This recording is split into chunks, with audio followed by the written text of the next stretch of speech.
अस्सलाम वालेकुम। मैं अली हसनैन।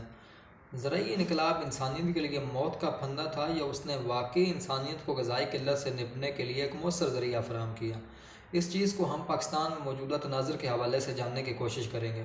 गुज़श्ता दिनों पाकिस्तान की दो बड़ी यूनिवर्सिटियाँ university of agriculture Faisalabad and university of arid agriculture Rawalpindi ने वीट कैंपेन का आगाज़ किया, क्योंकि मौजूदा सैलाब की तबाही से मुसलसल ये खबरें गर्दिश कर रही थीं। क्योंकि पाकिस्तान के मुख्तलिफ इलाके जैसे सूबा पंजाब, सूबा सिंध, सूबा बलूचिस्तान के मुख्तलिफ इलाके ज़रियाब आ गए थे, तो इस वजह से ये खबरें गर्दिश कर रही थी कि पाकिस्तान आने वाले वक्तों में ग़ज़ाई किल्लत का शिकार होने वाला है। तो इस हवाले से स्टूडेंट्स को ये टास्क दिया गया कि आप अपने अपने इलाके में जाएं और लोगों से उनके मसाइल के मुतल्लिक़ आगाही हासिल करें। जब आप खेतों का विज़िट करेंगे और किसानों से बराह रास्त उनके मुतल्लिक़ राय लेंगे कि आखिर आपके कौन से मसाइल हैं कि आज पाकिस्तान अपनी अहदाफ के मुताबिक गंदम पैदा नहीं कर पा रहा, या हम फ़ी एकड़ पैदावार जो एक एकड़ से गंदम की पैदावार हासिल करनी चाहिए वो हम हासिल नहीं कर पा रहे, उसके आखिर पीछे वजूहात क्या है। तो ये एक बहुत ही खुशाइन बात है कि अपनी आने वाली जनरेशन को उनसे उनके मसाइल के मुतल्लिक़ आगाह करना कि ये एक ऐसा मसला है जो ना सिर्फ स्टूडेंट्स को मालूम होना चाहिए या हुकूमती इदारों को या चंद असातिज़ा कराम को, बल्कि ये मसला हर इंसान के लिए उतना ही अहम है जो इस मुल्क में बसता है। यानी अगर कोई भी शख्स है तो उसका रोज़ाना की बुनियाद पर ज़राअत से वास्ता होना ही पड़ता है। जैसे गंदम, दाल, चावल, चने, फल, सब्ज़ियाँ, ये तमाम चीज़ें ज़राअत ही की देन है। तो अगर हम इस मसले को इज्तमाही तौर पर नहीं देखेंगे तो हम कभी भी इनफरादी तौर पर इस मसले को हल नहीं कर पाएंगे, क्योंकि इस चीज़ को हमें बुनियादी असूलों के मुताबिक इस चीज़ को हल करना होगा कि गुज़श्ता हुकूमत ने या आने वाली पिछली गवर्नमेंट्स ने क्या इन चीज़ों की तरफ यकीन दहानी करवाई कि ज़्यादा से ज़्यादा ज़ेर काश्त रकबा लाया जाए जिस पर गंदम की काश्त की जाए। क्या आबादी बढ़ने की वजह से ये मसला अब ज़्यादा संगीन हो गया? तो इस चीज़ को हम बुनियादी पहलुओं से जानने की कोशिश करेंगे। तो उसका बुनियादी पहलू ये है कि हम अगर किसी भी चीज़ की डिटेल बयान करते हैं तो सबसे पहले एजुकेशन सिस्टम की बात करते हैं, क्योंकि जब एक बच्चा जवान हो रहा होता है तो सबसे ज़्यादा जो ग्रूमिंग होती है वो एजुकेशनल इंस्टीट्यूशंस में होती है। तो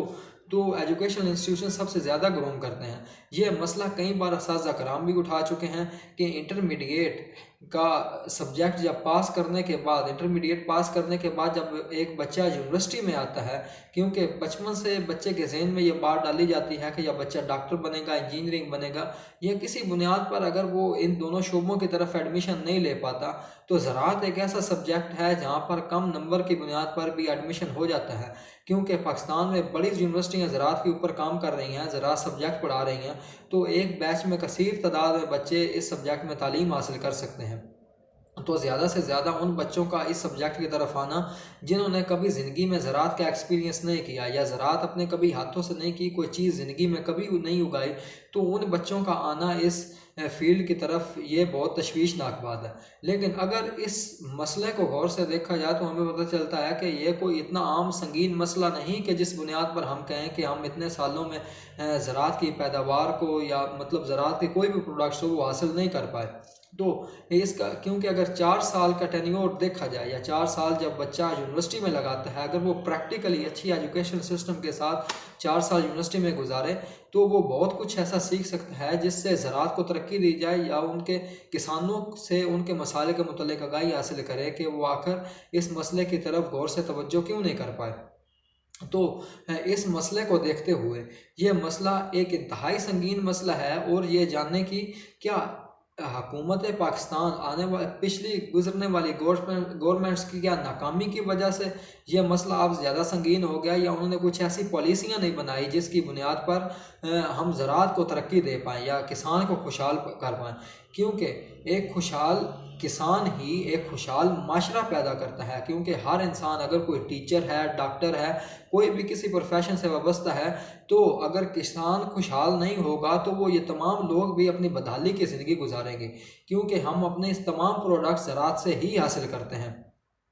जैसे गंदम है, चावल है, चने, जो हम रोज़ाना की बुनियाद पर ये तमाम चीज़ें हासिल करते हैं वो ज़राअत से ही आती हैं। तो अगर किसान खुशहाल नहीं होगा तो तमाम माशरे के लिए ये तमाम मुश्किलात बढ़ती ही जाएंगी। तो क्या हुकूमत पाकिस्तान ने इस मसले की तरफ तवज्जो नहीं दी जिसकी बुनियाद पर हम इस गज़ाई किल्लत का शिकार होने वाले हैं, जो खबरें आज भी गर्दिश कर रही हैं? क्या तो ऐसे मंसूबे अगर हम देखा जाए तो आलमी सतह पर देखा जाए तो 2-3 प्रोडक्ट्स ऐसे हैं जो हम सालाना की बुनियाद पर करोड़ों अरबों डॉलर्स में इंपोर्ट करते हैं, जैसे खुर्दनी तेल, अशियाए खुर्दनोश या पेट्रोलियम मसनूआत। ऐसी चीज़ें हैं जो अरबों डॉलर्स की हम बाहर से मंगवाते हैं, जो कहा जाता है कि हमारी मईशत के ऊपर एक एक बोझ सालाना बढ़ता ही जा रहा है। लेकिन एक आम तासुर आज भी पाया जाता है कि हम ज़राअत की जो भी हमारा अहदाफ है उसके मुताबिक गंदम तो हासिल कर पाते हैं, लेकिन क्योंकि इस सब्जेक्ट में, इस इम्पोर्टेंट फील्ड में क्योंकि माफिया बैठा हुआ है, क्योंकि हुकूमत और माफिया का आपस में गठजोड़ है। जब एक पर्सपेक्टिव ये कि माफिया का आपस में, हुकूमत का आपस में गठजोड़ है, तो उस बुनियाद पर जब माफिया हुकूमत से गठजोड़ करके गंदम हासिल कर लेती है, तो उसके बावजूद क्योंकि वो अपने पास ज़ख़ीरा कर लेती है कि अगर हम एक पर्सपेक्टिव देखा जाए तो ये कि 1 से 5 एकड़ रकबा रखने वाले लोग आज 67% हैं, क्योंकि इस सरमायादाराना दौर में क्योंकि ज़िंदगी गुजारना, अब डोमेस्टिक नीड्स को पूरा करना एक किसान के लिए दिन ब दिन मुश्किल ही होता जा रहा है। अगर वो कोई फसल काश्त करता भी है, जैसे गंदम की या चावल की कोई फसल काश्त करता है, तो उसके लिए वो कर्जा लेकर अगर काश्त करता है, तो वो जब गंदम की या चावल की कटाई होने के बाद वो इस चीज़ को प्रेफर करता है कि हम वो जल्दी से जल्दी उस चीज़ को सेल करें ताकि अपनी डोमेस्टिक नीड्स को पूरा किया जा सके और उसके बाद वो तमाम कर्जे की रकम भी अदा कर सके। क्योंकि माफिया जब इनसे गंदम खरीद लेता है, क्योंकि हुकूमत अगर गवर्नमेंट अगर गंदम किसान से खरीदती है तो उसके पीछे वजह यह है कि ताकि वो उन लोगों को उस चीज़ की रसाई मुमकिन बना सके जो इस शोबे के साथ वाबस्ता नहीं है। क्योंकि ये तासुर आज किसानों में भी पाया जाता है और आम लोगों में भी ये पाया जाता है, और तमाम तकरीबन स्टूडेंट्स भी इस बात को समझते हैं कि जब गंदम और आटे की मार्केट में किल्लत हो जाती है तो उसके बाद माफिया उस तमाम चीज़ को मार्केट में उतार देती है, तो एज अ ब्रोकर काम करते हुए वो खुद करोड़ों अरबों रुपए कमा लेते हैं, लेकिन जो किसान इस चीज़ को पैदा कर रहा है वो खुद आसूदा हाल ज़िंदगी गुजारता है, वो बदहाली की ज़िंदगी गुजार रहा है। लेकिन दूसरा तासर यह है कि अगर हम गुज़श्ता दौर की बात करें, मैं अपनी स्क्रीन पर ये चीज़ शेयर भी कर दूंगा। अगर गुज़श्ता दौर की बात करें तो अफ़गानिस्तान से अमरीकी फ़ौज के इनखला के बाद हुकूमत ने ये ऐलान किया कि उनको तमाम अद्वियात की फ़राहमी भी मुमकिन बनाएगी, अफ़गानिस्तान के लोगों को खुराक की फ़राहमी भी मुमकिन बनाएगी, और तालीमी निज़ाम के हवाले से भी, तालीम देने के लिए भी उनको इस चीज़ की मुमकिन बनाएगी। लेकिन मुहक्किकीन का ख्याल है कि उनको सबसे पहले अपने मुल्क में देखना चाहिए, जहाँ पे लोगों को आज बहुत सारी चीज़ों की किल्लत का सामना है। कि अगर हम एक आज भी अपने रिसर्च करें, एनालिसिस करें, तो हमें पता चलता है कि क्योंकि गवर्नमेंट्स जो लोग बनाते हैं, क्योंकि एक शख्स जब गवर्नमेंट में आता है, नेशनल असम्बली में आता है, मेंबर ऑफ नेशनल असम्बली बनता है या मेंबर ऑफ प्रोविंशियल असम्बली बनता है, तो अगर उसके गवर्नमेंट उसकी सूबाई सतह पर हो, उसकी पार्टी की गवर्नमेंट सूबाई सतह पर हो या वफाकी सतह पर हो, तो जब वो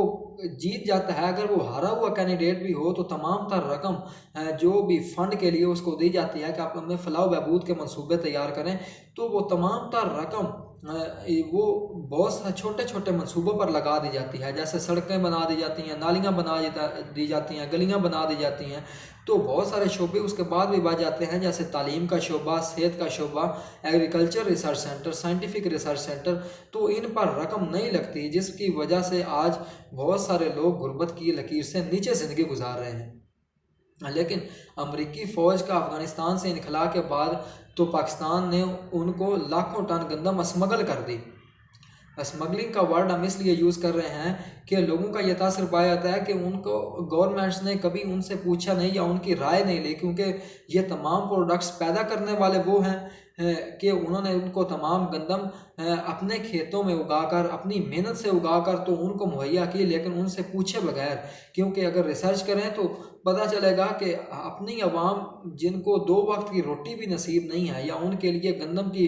हम मुमकिन नहीं बना रहे, तो उसके बावजूद आपने वो बहुत सारे गंदम सिर्फ उठाकर उनको दे दी, ताकि खित्ते में अमन व अमान के मकासद के लिए या कुछ भी खारजी फ़वाइद हासिल करने के लिए आपने तमाम लाखों टन गंदम उनको फराहम कर दी। लेकिन अगर हम 2020-21 के अदाद-ओ-शुमार की बात करें तो हमें पता चलता है कि 2020-21 के मुताबिक तकरीबन 91,68,000 रकबे पर गंदम काश की गई, जबकि इस दफ़ा क्योंकि बहुत सारा इलाका ज़ेर आब आ गया है सैलाब की तबाही की वजह से, तो इस दफ़ा जो गंदम काश्त होगी वो 99,68,000 रकबे पर तकरीबन 68,000 रकबे पर गंदम काश्त होगी। तो इससे पाकिस्तान को तकरीबन 25 लाख गंदम ज़्यादा इंपोर्ट करने की ज़रूरत है। तो एक तासुर ये भी पाया जाता है कि रिसर्चर्स की ये राय है कि इस दफ़ा जो गंदम की पैदावार वो मुतासर होगी वो इस बिना पर क्योंकि आलमी मार्केट में पेट्रोलियम मसनूआत की कीमतें बहुत ज़्यादा हैं, और रशिया और यूक्रेन जो गंदम सप्लाई करने वाले पूरी दुनिया में बड़े ममालिक समझे जाते हैं, तो गंदम का रेट पहले ही ज़्यादा है। तो उस बुनियाद पर अगर हम दूसरे पहलू पर गौर करें, क्योंकि डीज़ल एक इम्पोर्टेंट फैक्टर समझा जाता है क्योंकि बवाई के वक्त उसकी कीमतें बहुत ज़्यादा हैं, तो इस दफ़ा उसकी वजह से भी गंदम का रेट या गंदम की पैदावार हम हासिल तखमीने के मुताबिक हासिल नहीं कर पाएंगे, जितना हमारा हदफ है उसके मुताबिक हासिल नहीं कर पाएंगे।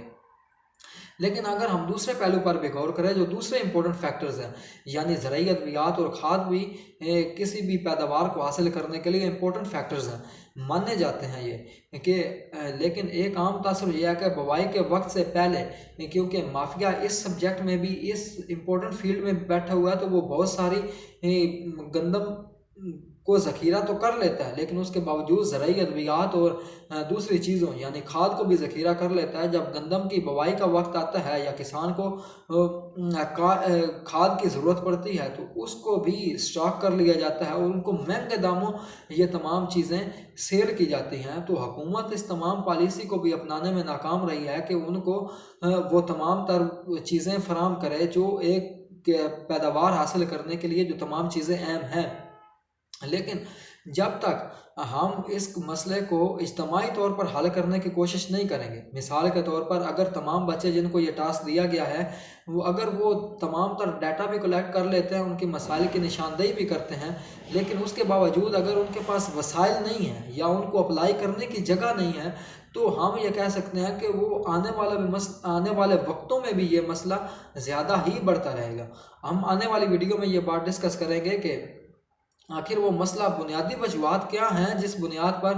हम वो तमाम चीज़ें हासिल नहीं कर पा रहे। क्या हुकूमत की वो तमाम नाकाम पॉलिसियाँ हैं, या उसकी बुनियादी वजह यह है कि हम दिन ब दिन आबादी बढ़ती जा रही है जिसकी वजह से ज़राई रकबा सिकुड़ता जा रहा है। तो उस बुनियाद पर क्या हम तखमीने के मुताबिक